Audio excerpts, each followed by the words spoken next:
Hello friends, welcome to science is all. तो friends देखो, ये जो वीडियो है ये हमारे वेव्स की प्लेलिस्ट के बेसिक का थर्ड वीडियो है। इस वीडियो के अंदर हम जानेंगे कि वेव की डिस्प्लेसमेंट क्या होती है, उसका एम्पलीट्यूड क्या होता है, वेव की एनर्जी और पावर के बारे में और वेव की इंटेंसिटी के बारे में। तो शुरू करते हैं हम अपनी डिस्प्लेसमेंट। डिस्प्लेसमेंट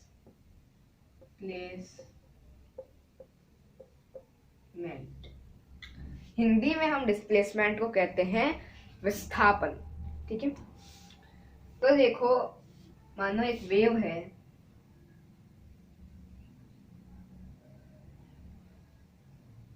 इसे आप लॉन्गिट्यूडनल वेव भी मान सकते हैं और इसे आप एक ट्रांसवर्सल वेव भी मान सकते हैं, इसको एक डिस्टेंस और डेंसिटी का ग्राफ समझकर। तो देखो, इसमें कोई भी एक पॉइंट ले लो, इसकी मीन लाइन पर मान लो ये पॉइंट लिया, तो मेन लाइन के परपेंडिकुलर इस पॉइंट से एक लाइन खींचने पर जो लाइन वेव से मिल जाए, इस सॉरी, इस लाइन की लंबाई को हम डिस्प्लेसमेंट कहते हैं। जो इस लाइन की लंबाई है वो अलग अलग पॉइंट्स पर अलग अलग होती है। इस वीडियो में डिस्प्लेसमेंट के बारे में इतना ही जानेंगे। इससे जो नेक्स्ट वीडियो होगी, फोर्थ वीडियो, उसके अंदर हम जो है डिस्प्लेसमेंट के बारे में और डीप में जानेंगे। और फिफ्थ वीडियो में हम जो है डिस्प्लेसमेंट के लिए एक फॉर्मूला निकालने की ट्राई करेंगे। ठीक है, तो देखो, अब आपका डिस्प्लेसमेंट हो चुका है। अब हम देखते हैं एम्पलीट्यूड।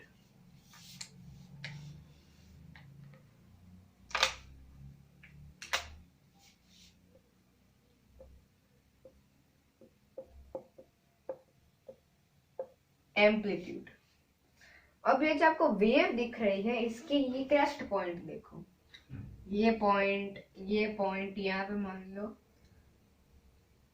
ये पॉइंट, ये क्या है, इसके क्रेस्ट पॉइंट है। ये मैंने आपको बताया था फर्स्ट वीडियो में इस प्लेलिस्ट की। अब इसके क्रेस्ट पॉइंट तक जाने वाली जो डिस्प्लेसमेंट की लाइन है, ये जो डिस्प्लेसमेंट है, इस लाइन की लंबाई है जो, वो सबसे मैक्सिमम है पूरी साइकिल में।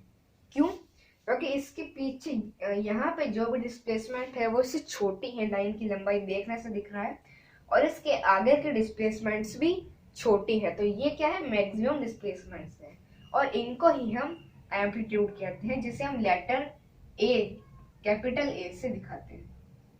लेटर कैपिटल ए से हम इसको दिखाते हैं। इसकी डेफिनेशन ही है, maximum displacement of a wave it's called its amplitude. ठीक है, अब हम बात कर लेते हैं एम्पलीट्यूड की यूनिट्स की। एम्पलीट्यूड की यूनिट्स जो है वो ट्रांसवर्सल वेव के अंदर, ट्रांसवर्सल वेव में होती है मीटर्स। क्या होती है? मीटर्स। क्यों? क्योंकि ट्रांसवर्सल वेव ऐसे ही चलती है, तो हम इसकी ऊंचाई माप रहे हैं एक तरह से, इसलिए मीटर्स। जबकि जो लॉन्गिट्यूडनल वेव है, लॉन्गिट्यूडनल वेव में ये होती है केजी पर मीटर क्यूब। क्या होती है? केजी पर मीटर क्यूब। क्यों होती है? क्योंकि जब हम इसे एक लॉन्गिट्यूडनल वेव मानेंगे तो हम इसे ग्राफ समझेंगे डेंसिटी और डिस्प्लेसमेंट का। यहाँ पे दिखेगी हमको डेंसिटी, और यहाँ पर डिस्टेंस, और डिस्प्लेसमेंट नहीं, डिस्टेंस। ये इसका हम इसको ग्राफ मानेंगे। तो इस ग्राफ पे जो हमें ऊंचाई दिख रही है, जो कि y एक्सिस पर है, वो एक्चुअली में डेंसिटी है। इसका जो एम्पलीट्यूड है वो असल में है, जैसे कि हम कोई पॉइंट ले, मान लो वेव पे कोई पॉइंट ले लें, तो उस पॉइंट पे जो वेव की डिस्प्लेसमेंट बन रही है वो एक्चुअली है कि उस पॉइंट पर वेव ने मीडियम में क्या डेंसिटी बना रखी थी। वही एम्पलीट्यूड क्या है, मैक्सिमम। मतलब कि जब वेव ने जो कंपैरिजन किया तो उसने मैक्सिमम कितनी डेंसिटी बना रखी थी मीडियम में, वो क्या होती है, इसकी एम्पलीट्यूड होती है। अब हम जानते हैं डेंसिटी को हम मापते हैं केजी पर मीटर क्यूब में, इसीलिए लॉन्गिट्यूडनल वेव का जो एम्पलीट्यूड है उसको भी हम केजी पर मीटर क्यूब में ही नापेंगे। ठीक है, अब हम देख लेते हैं वेव की एनर्जी और पावर।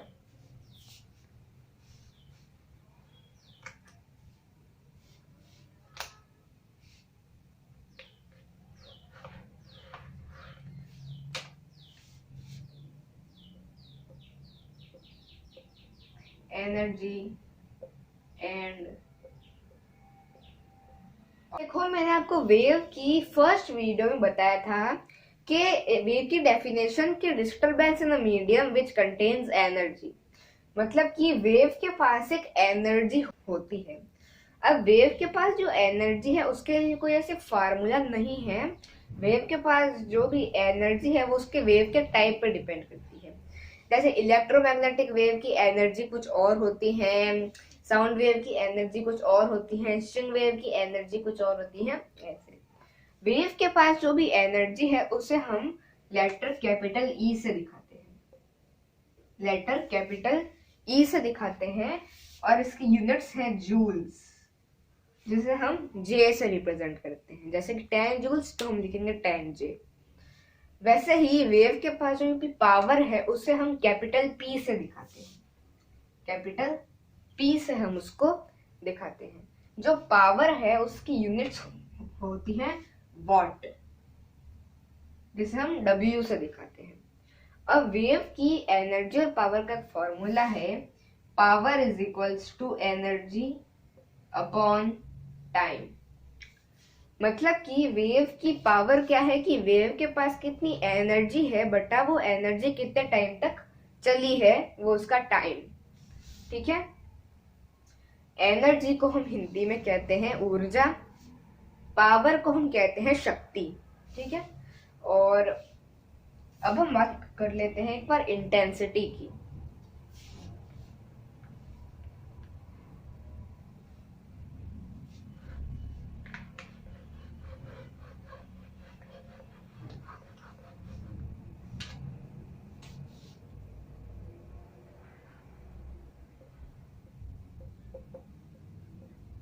इंटेंसिटी जैसे हम लेटर कैपिटल आई से दिखाते हैं, कैपिटल आई। तो देखो हम हमारी आम जिंदगी में इंटेंसिटी का मतलब क्या होता है। तो देखो जैसे कि टॉर्च है, उस टॉर्च से लाइट की बीम निकल रही है। ठीक है, तो जब वो टॉर्च की लाइट बहुत ज्यादा तेज होगी तो हम कहते हैं लाइट बहुत ज्यादा इंटेंस है। जब वो टॉर्च की लाइट जो है डिम होगी तो हम कहते हैं ये कम इंटेंस है। जब कोई साउंड बहुत ज्यादा लाउड हो तो हम कहते हैं वो साउंड बहुत ज्यादा इंटेंस है। तो आम जिंदगी में इंटेंस का मतलब होता है कि जब बहुत कम एरिया या बहुत कम वॉल्यूम में कोई पावर इकट्ठी हो तो हम कहते हैं वो बहुत जो है ज्यादा इंटेंस है। तो अब देखो वही जो है फिजिक्स ऑफ इंटेंसिटी के बारे में क्या समझता है। तो देखो मान लो एक वेव प्रोड्यूस करने वाली मशीन है जो कि वेव प्रोड्यूस कर रही है, और ये वेव कुछ ऐसे जा रही है। ये ध्यान रखना वेव का टॉप व्यू है। मैंने आपको पहले वीडियो में बताया था वेव की रिप्रेजेंटेशन एक टॉप व्यू से और एक साइड व्यू से। तो ये वेव का टॉप व्यू है। अब वेव के मान लो, अब देखो ये जो वेव है ये कुछ ऐसे जा रही है, ऐसे ऐसे। ठीक है ना, तो इसके परपेंडिकुलर लंबवत 90 डिग्री पर सामने की तरफ ये जितने भी एरिया से टकराएगी। अब देखो टाइम के साथ साथ इसके टकराने का जो एरिया है वो बढ़ रहा है। यहाँ पे ये वेव कम एरिया से टकराएगी, लेकिन यहाँ पर वेव ज्यादा एरिया से टकराएगी। तो ये वेव जितने भी एरिया से जो है सामने की तरफ टकराएगी वो उसके परपेंडिकुलर एरिया, ये उसके परपेंडिकुलर का एरिया, उस एरिया के ऊपर वेव के परपेंडिकुलर ही 1 मीटर स्क्वायर 1 मीटर स्क्वायर का एक स्क्वायर हमें इमेजिन करना है। तो वेव जो है उस स्क्वायर के थ्रू भी जाएगी। अब जब वेव उस स्क्वायर के थ्रू जाएगी तो वेव अपनी कुछ पावर भी उस स्क्वायर के थ्रू ले जाएगी। ठीक है, वेव भी अपनी कुछ पावर भी स्क्वायर के थ्रू ले जाएंगे। तो उस स्क्वायर के थ्रू कितनी पावर गई है वो ही वेव की इंटेंसिटी कहलाती है। ठीक है, इंटेंसिटी जो है उसका फॉर्मूला है I is equals to P यानी कि पावर अपॉन A यानी कि टकराने का टोटल एरिया। ये जिस टोटल एरिया के थ्रू जा रही है, इस टोटल ये जो पूरा एरिया है ये कितना एरिया है और यहाँ से कितनी पावर जा रही है, वो होगी इसकी इंटेंसिटी। इंटेंसिटी की अगर हम यूनिट्स देखें तो हम जानते हैं पावर की यूनिट्स क्या है, वॉट तो वॉट अपॉन एरिया की यूनिट्स होती है मीटर स्क्वायर, तो वॉट पर मीटर स्क्वायर। इंटेंसिटी यूनिट्स है वॉट पर मीटर स्क्वायर। इंटेंसिटी को हिंदी में कहते हैं तीव्रता, तरंग की तीव्रता, इंटेंसिटी ऑफ वेव। ठीक है, तो अब देखो मैं एक काम करता हूं, इस चित्र को मिटा देता हूं ऊपर।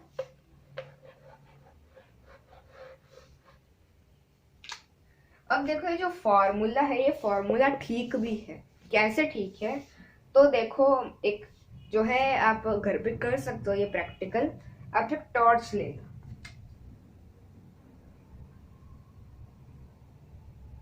ऐसी एक टॉर्च लेना और उस टॉर्च का करना ऑन, तो इसके जो है लाइट जाएगी टॉर्च से। ठीक है, लाइट जाएगी ऐसे। तो फिर लाइट है, ये जब वॉल, मान लो इसके आगे कोई वॉल हो तो लाइट उस वॉल से टकराएगी। अब आपको बता दूं, जो लाइट होती है वो भी एक तरह की वेव है, ये बात आप याद रखना। तो ये जब उस वॉल से टकराएगी लाइट, तो अगर लाइट वॉल से दूर हो तो वो वॉल के ज्यादा एरिया पर टकराएगी, ये एक्सपीरियंस है। और अगर वो वॉल के पास हो तो कम एरिया पर टकराएगी। ठीक है, तो जब वॉल से टकराएगी लाइट तो वो मान लो कुछ एरिया ए पर टकरा रही है, एरिया ए। तो लाइट के पास कुछ ना कुछ पावर भी है। ठीक है, तो जो इंटेंसिटी है वो इक्वल है पावर अपॉन एरिया की। तो जब वो दूर है तो वॉल से वो ज्यादा एरिया पर टकरा रही है। ठीक है, मतलब कि यहाँ पे जो ए है ये ज्यादा है, मतलब बड़ा है। तो जो डिनोमिनेटर में है चूंकि ये, इसलिए इंटेंसिटी क्या होगी, कम होगी। मतलब कि जो हमें दीवार से वापस रिफ्लेक्शन दिखेगा लाइट का, वो कम होगा। इसलिए हमको जो है जब हम टॉर्च दीवार के दूर को, बहुत दूर से हम जब ऑन करते हैं तो दीवार पे हमें जो लाइट का रिफ्लेक्शन दिखता है वो बहुत डिम होता है, वो कम इंटेंस होता है। और अगर आप इस टॉर्च को दीवार के पास ले जाओ, मान लो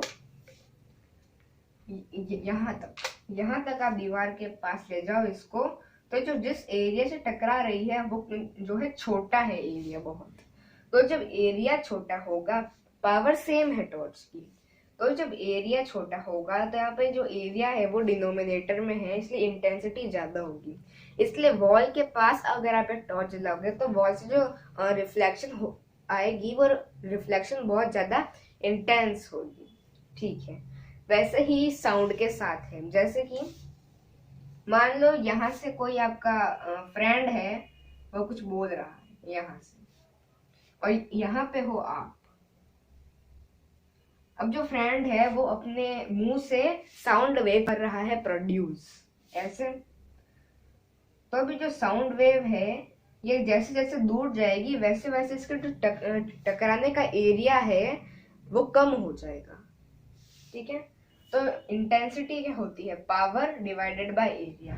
तो अगर आप आपके फ्रेंड से दूर हो तो साउंड बहुत ज्यादा एरिया से टकराएगी मतलब असली में कुछ टकराएगी नहीं, वो बहुत ज्यादा एरिया से पास थ्रू होगी। यहाँ पे जो ए है वो ये नहीं है कि वेव कितने एरिया से टकरा रही है, ए है कि वेव कितने ज्यादा एरिया से पास थ्रू हो रही है। तो जो साउंड की जो वेव्स है वो बहुत ज्यादा एरिया से पास थ्रू होगी।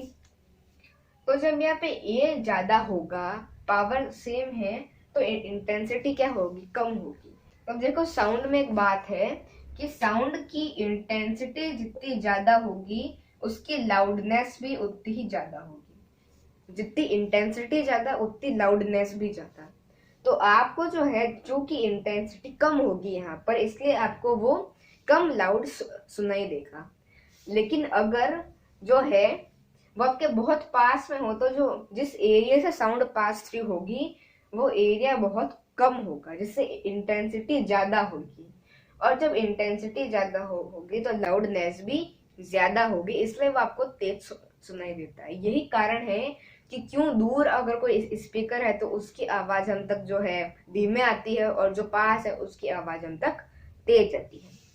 ठीक है, अब जो है हम इंटेंसिटी का जो है एनर्जी से रिलेटेड एक फॉर्मूला देखेंगे।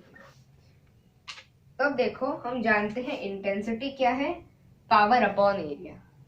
हमने देखा पावर क्या है, energy upon time, energy upon time है। तो चूंकि ये है, इसीलिए इंटेंसिटी क्या हो जाएगी, energy upon area into time. क्यों? क्योंकि हम जो यह पावर है, उस पावर की जगह एनर्जी अपॉन टाइम लिखेंगे और वो टाइम जो है डिनोमिनेटर में आ जाएगा, जिससे हमें इंटेंसिटी का जो है ये एनर्जी से रिलेटेड एक फॉर्मूला मिल जाता है। ये है पावर से रिलेटेड फॉर्मूला, जो कि मेन फॉर्मूला है, और ये एनर्जी का है।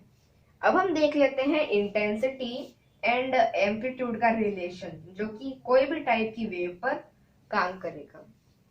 ये रिलेशन है कि intensity is proportional to amplitude square. ये एम्पलीट्यूड है। इंटेंसिटी डायरेक्टली प्रोपोर्शनल होती है, सीधे समानुपात में कह सकते हो, सरल समानुपात में कह सकते हो एम्पलीट्यूड की स्क्वायर के। मतलब कि अगर आप एम्पलीट्यूड को दुगुना कर दो तो इंटेंसिटी 4 गुना होगी।